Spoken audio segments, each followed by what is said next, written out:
Hi friends, എല്ലാവർക്കും എൻ്റെ cooking ചാനലിലേക്ക് സ്വാഗതം. അപ്പോൾ ഞാൻ ഇന്നൊരു അച്ചാറിൻ്റെ റെസിപ്പി ആയിട്ട് വന്നതാണ്. ഈ അച്ചാർ കാണുമ്പോൾ വായിൽ വെള്ളം വരുന്നു.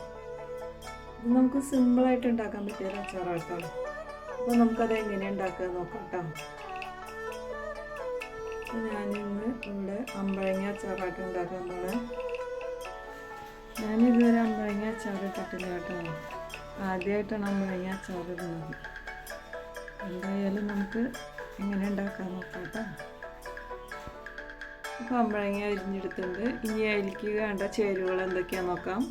ഇഞ്ചി, പച്ചമുളക്, വെളുത്തുള്ളി, കറിവേപ്പില, കായംപൊടി, പിന്നെ ഉലുവപ്പൊടി, പിന്നെ നല്ലെണ്ണയോ വെളിച്ചെണ്ണയോ ഏത് വേണമെങ്കിൽ ആവുക. ഞാനിവിടെ നല്ലെണ്ണ എടുത്തന്നെ കേട്ടോ. അപ്പോൾ നിങ്ങൾക്ക് ഇഷ്ടമുള്ളത് ചേർക്കാം. ഇനി നമുക്ക് നല്ലെണ്ണ മൂത്ത് കഴിയുമ്പോൾ അതിലേക്ക് അമ്പഴങ്ങ ഒന്ന് വഴറ്റിയെടുക്കാം. അച്ചാറുണ്ടാക്കാൻ ഞാനിവിടെ മൺചട്ടി ഉപയോഗിച്ചാണ്.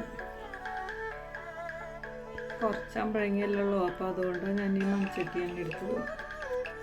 എൻ്റെ ഫാമിലിയിൽ എൻ്റെ അച്ഛൻ തന്നെയാണ് മെയിനായിട്ട് അച്ചാർ കൂട്ടുന്ന ആൾക്കാർ. ഞങ്ങളൊക്കെ അങ്ങനെ അച്ചാർ കൂട്ടാത്ത ആൾക്കാർ. അപ്പോൾ അമ്പഴങ്ങ ഇവിടെ വാടി വന്നിട്ടുണ്ട്. നമുക്ക് ഗ്യാസ് ഓഫാക്കിയിട്ട് അമ്പഴങ്ങ വേറൊരു പാത്രത്തിലേക്ക് മാറ്റി വയ്ക്കാം.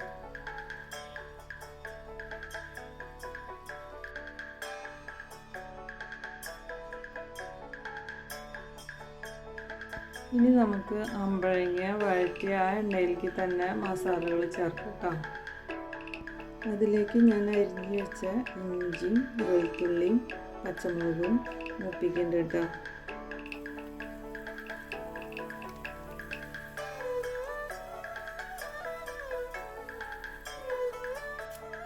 ഇനി അതിലേക്ക് കറിവേപ്പില ചേർക്കാം. അതിന് ശേഷം മഞ്ഞൾപ്പൊടി, മുളക് പൊടി, കായംപൊടി, ഉലുവപ്പൊടി ഇതൊക്കെ ഇട്ട് നന്നായിട്ട് വഴറ്റാം. പച്ചമുളക് മാറുന്ന വരെ വഴറ്റാം കേട്ടോ. മുളക് പൊടി എരിവിനനുസരിച്ച് കൂട്ടുക കുറയ്ക്കുകയൊക്കെ ചെയ്യാം കേട്ടോ.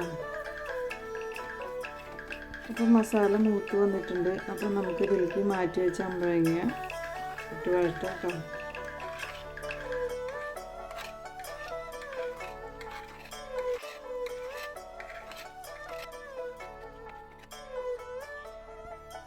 ഇനി നമുക്ക് പാകത്തിന് ഉപ്പിട്ട് കൊടുക്കാം കേട്ടോ. ഞാനിവിടെ കല്ലുപ്പ് പൊടിച്ചതാണ് കേട്ടോ. ഇവിടെ ഞങ്ങൾ കല്ലുപ്പ് ഉപയോഗിക്കുന്നത്. അപ്പോൾ കൂട്ടുകാരെ, നമ്മുടെ അമ്പഴങ്ങ അച്ചാർ ഇവിടെ റെഡി ആയിട്ടുണ്ട്. അപ്പോൾ നമുക്കിത് തണുത്തതിന് ശേഷം ഒരു ഭരണിയിലോ പിന്നെ ഗ്ലാസ് ജാറിലോ ഒക്കെ ആക്കി വെക്കാം കേട്ടോ. പിന്നെ കൂടുതൽ കാലം സൂക്ഷിച്ച് വെക്കണം എന്നുണ്ടെങ്കിൽ നമുക്ക് അതിൽ വിനാഗിരി ചേർക്കാം.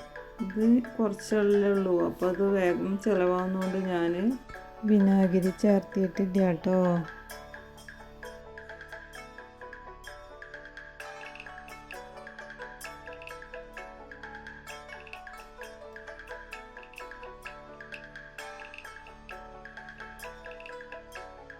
അപ്പോൾ വായിൽ വെള്ളം ഊറും അമ്പഴങ്ങ അച്ചാർ ഇവിടെ റെഡി ആയിട്ടുണ്ട്.